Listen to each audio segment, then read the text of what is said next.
तुझी प्रगती का खुंटते माहितीये? अरे प्रयत्न करता करता कालांतराने तुला हळूहळू यश प्राप्त होऊ लागतं आणि मग मध्येच काय होतं, त्या यशाला खीळ का लागते हे तुझं तुलाच उमगत नाही. हो ना? आता शांतपणे ऐक. अशी एखादी तुझ्या ऐकिवात असलेली नामवंत व्यक्ती आहे का, की ज्या व्यक्तीच्या दाम्पत्याने त्या व्यक्ती एवढा नावलौकिक मिळवलाय? नको विचार करूस. असं होणे आजवर शक्य झालेलं नाही.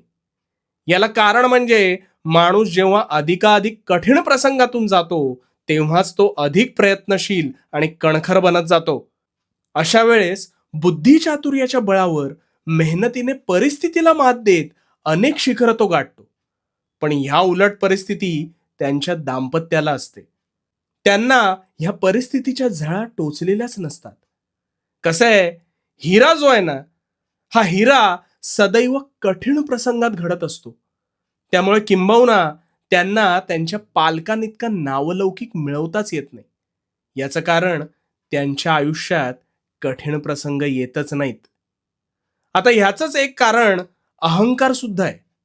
कारण जिथे धडपड संपते, तिथे पडझड सुरू होते बघ. तू सुद्धा प्रगती करत असताना मध्येच डचमळतोस. कारण माझ्यासारखा कुणीच नाही ही गर्वाची आणि अहंकाराची वाळवी तुझ्या नकळत तुला बोचायला लागते. आणि तुझ्या ह्या अहंकारापोटीच तुझी ही अधोगती सुरू होते. अरे माणूस कितीही उंच उडाला तरी त्याला शेवटी यायचं कुठे आहे? जमिनीवरच ना. आणि म्हणून उंच उड, पण त्या जमिनीला कधीही विसरू नकोस.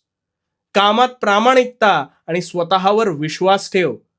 पण त्या तुझ्या प्रगतीपथाची कथा अहंकाराच्या हाती कधीच सोपवू नकोस. आणि जमिनीवर राहा. आणि हो, भिवू नकोस. भिवू नकोस, कारण मी तुझ्या पाठीशी आहे.